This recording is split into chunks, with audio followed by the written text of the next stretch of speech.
We now know when Canadians will head to the polls for the federal election. Sources have confirmed to CBC News that Election Day will take place on April 28th, 5 weeks from Monday. Prime Minister Mark Carney is expected to visit the Governor General tomorrow at noon to dissolve Parliament, triggering a vote. This comes as the federal government announced today a new expansion of dental care for millions of Canadians. Olivia Stefanovich has been tracking the developments for us and has the very latest. Over the course of the next 5 weeks of the federal election campaign, which is expected to kick off tomorrow, you can expect to hear a lot from the Liberals about their promise to expand dental care. This is something that up to 5 million Canadians have been waiting for since the program's inception. These are Canadians aged between 18 and 64 who make less than $90,000 per year. They are ineligible to access this program. And starting in May, the federal government promises that these Canadians will be able to start applying for coverage and then start receiving services as early as June. That is after the spring election. And Health Minister Kamal Khera, who made this announcement, was asked why the Liberals waited until the last possible moment to make this change. We have been working to make sure we're delivering dental care to Canadians that need dental care and cannot afford dental care. Not just today's not the only day. I mean, we have been delivering the fact that 3.4 million Canadians have coverage already. Some of the most vulnerable seniors or children under the age of 18 or persons with disabilities. And we always knew this was going to be a phased out approach. It's not clear whether this plan to expand dental care or the program itself will survive past the spring election. The Liberals are trying to corner the Conservatives after the Tories voted against dental care in Parliament after the Tories were concerned that the cost of this social program could add to inflation. The Liberals are also trying to eat the NDP's lunch by taking progressive votes away from New Democrats. This is something that NDP leader Jagmeet Singh reacted to. Singh is trying to take credit for the Liberals' program because it was the NDP that pushed the Liberals to introduce dental care. Singh says he is the only political leader who can guarantee the survival of this program after Carney said that he plans to balance the government's operating budget within 3 years. That is the budget that controls government programs, and Singh is warning of cuts, even though Carney has said himself that he plans to keep dental care in place and this expansion. But Singh is also warning against conservative cuts, as it isn't clear the Conservative leader Pierre Poilievre will keep this program in place or end coverage for millions of Canadians. Olivia Stefanovich, CBC News, Ottawa. Well, Tesla is at the center of charged relations between Canada and the U.S. Dealerships and cars have been lit ablaze and vandalized in the wake of Elon Musk's leadership of Doge. Tyler Cheese has more. Yeah, mine's a Cybertruck back there, so I get a lot of some middle fingers and whatnot. Tesla owners in the GTA telling us they've been victims of aggressive behavior from other drivers, all because of the type of car they drive. One guy rolled his window down and swore at me, and I rolled down my window, and I had 3 kids in the back. The electric car company has been under fire recently as the public pushes back against CEO and billionaire Elon Musk for his ties to the White House. That's led to violent incidents like cars being set on fire in Las Vegas and dozens of Teslas vandalized at a Hamilton dealership this week. And protests like this one in Kitchener-Waterloo are also being held across North America and Europe. We have to look at companies like this and what they're doing. Look at what Elon Musk is doing in the United States. And we don't want this to start happening here in Canada. And it's time to stand up and show the country what we are and what we're about, and it's absolute equality. That people should trade them in soon while they're still worth something. Because a year or two from now, they're not going to be worth much at all. Experts on Canada's auto industry agree there's a lot at stake for the company. They have taken their eye off the ball. They do not have a lot of significant new product coming down the pipe. The Tesla Model 3 was refreshed recently, but they're basically running on 2 vehicles, the Y and the 3, and both of those cars are facing so much pushback. When you add in the kind of brand reaction to what's going on with Tesla, I could see a pretty dramatic decline in the firm's sales, even in North America. He says Musk and the company really need to consider the impact on the Canadian market. The response in terms of, attacking this symbol of Tesla, it says a lot more about Canadians' feelings towards what's going on in the United States than it does perhaps directly towards Musk. But Musk himself has made his car and his company a target because of the statements he's made, the gestures he's made, the kind of rhetoric he's utilized, saying Canada's not a real country. But Tesla's loss is a potential win for other EV companies to take more of the market share. In the meantime, some Tesla owners are just trying to distance themselves from the brand altogether. Tyler Cheese, CBC News, Toronto. Well, Toronto warming centers are now open. Temperatures are expected to plummet overnight. The warming centers are pet-friendly locations. They offer referrals to emergency shelters as well, along with access to meals, washroom facilities, and resting spaces. 5 locations across the city opened at 5 o'clock this evening. Walk-ins are also welcome. If a location is full, the city says they will arrange for transportation to another location. Meanwhile, York Region also issued a cold weather alert today for people experiencing homelessness.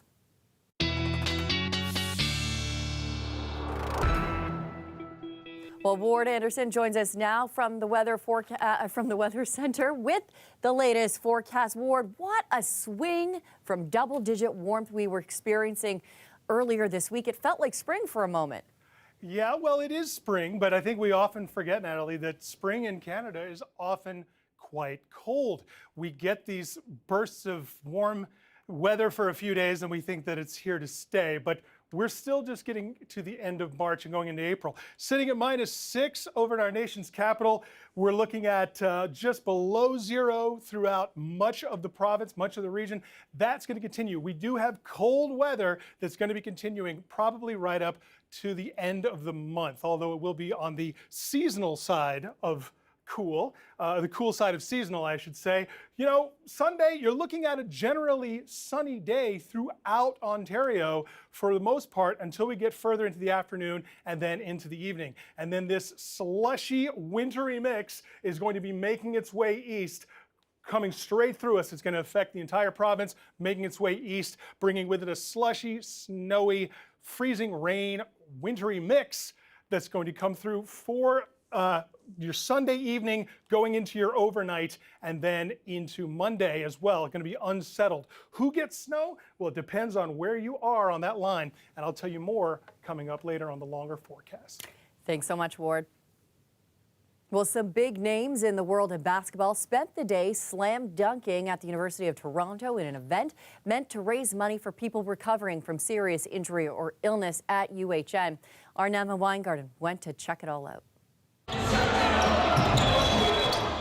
Professional players, kids, and donors all hit the court in a tournament to raise money for UHN's West Park Healthcare Center, helping people recovering from serious injuries or illness. And for former Raptor Jerome Williams, today's slam dunks hit a personal note. Had a former coach that coached us with the Raptors who was in the locker room and suffered a stroke. It took him 2 years to recover. And places like West Park Healthcare Center are very important and vital to the community because it helps to speed up that process. This is the 6th year for the tournament with the goal of raising $670,000, using those funds to help people like Kyle James Hall, who's recovering from a car crash. Where they taught me all the skills that I now use every day, which is for walking, getting up, going to the bathroom, anything basic like that. They've taught me every step along that way.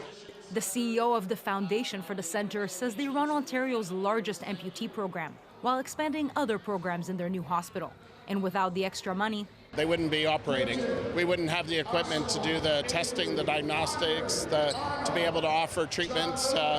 It just wouldn't happen. Donations were largely from corporate sponsors who are also playing and were given quite a motive to raise funds. Whoever donates the most gets to have the first draft, deciding which celebrity player will be on their team. I have to ask this. When you guys play against non-professional folks, do you ever tone it down, or do you still go full on, just like you do in a real game? Well, you kind of have to play both sides of the fence. Sometimes you're just, sitting back and you're relaxed and you're just having fun. But if they say the wrong thing, they could trigger a Vietnam War veteran type, reaction. So players who might not be as tall better watch out. We've been playing around. I got a bunch of the autographs from the All-Stars. I had fun. watch my dad play. Mayor Olivia Chow also making her courtside appearance. West Park is an incredible health institution, and so are the Raptors. And Mayor, are you planning to shoot some hoops today? Oh, I'm looking at the quality of these players. I was not sure I want to embarrass myself, but I could try. They already reached their goal, raising $700,000. That totals up to $3.6 million this tournament raised over the years. Nama Weingarten, CBC News, Toronto. Well, welcome back. You were looking live at the scene of a 3-alarm fire in Toronto's Beaches neighborhood.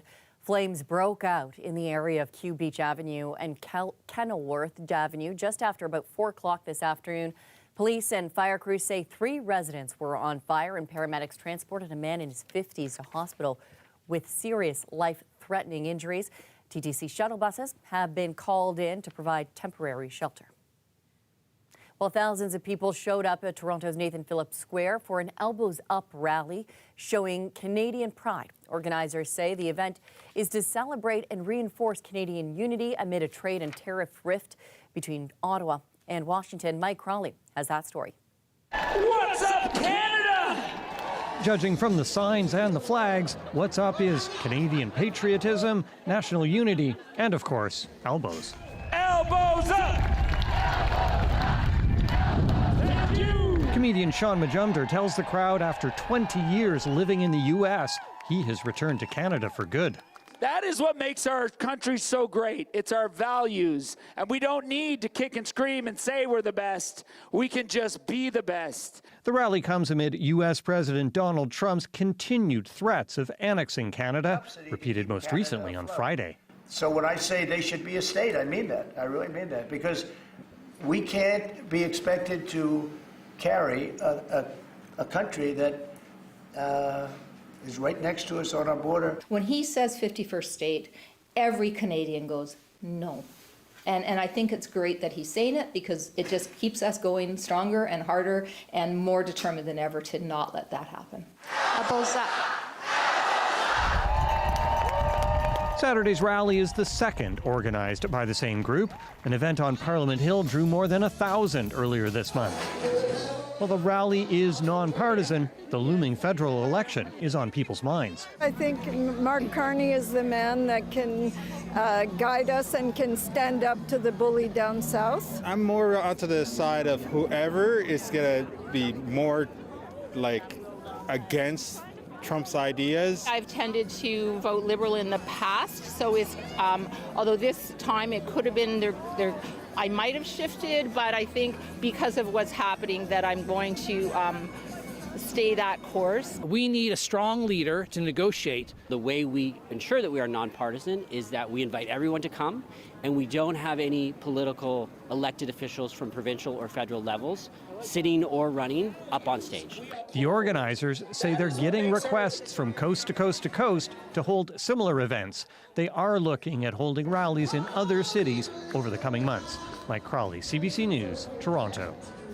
A federal election is expected to be called on Sunday. So how are Canadians feeling about the country's future? Well, we sent out the CBC's David Common to find out at a venue dripping with patriotic symbolism. For those savoring a signature Canadian moment, you could do worse than a maple syrup festival.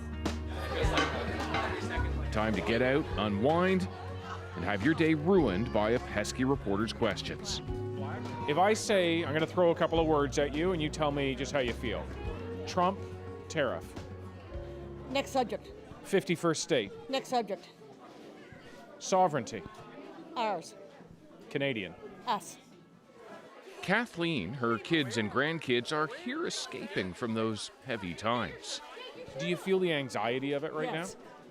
Yeah, I do. Keeps me awake at night. I am worried. I'm very worried. That worry may be the tie that binds this country now. A worry about jobs and trade, about the future. With a singular national obsession, how to defend Canada is now the national issue. We have a federal election imminent. Yes. Is that going to be the big question? For me it is, yes.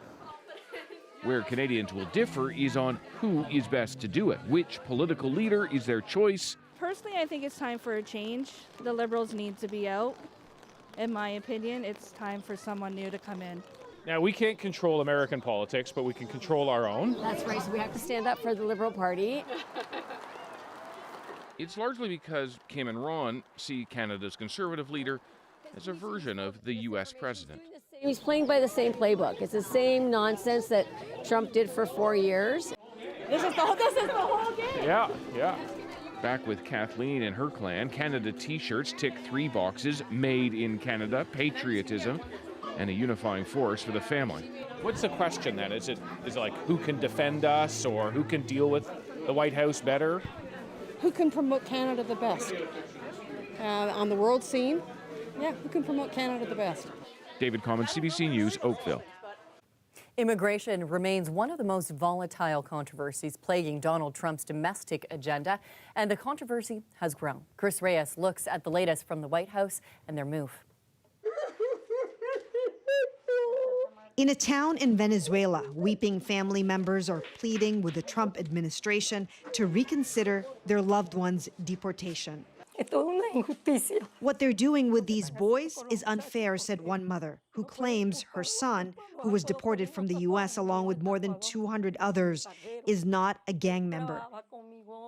The Trump administration invoked an 18th century law, the Alien Enemies Act, to justify the deportations earlier this month, claiming those rounded up and sent to El Salvador were all members of the Venezuelan gang Tren de Aragua.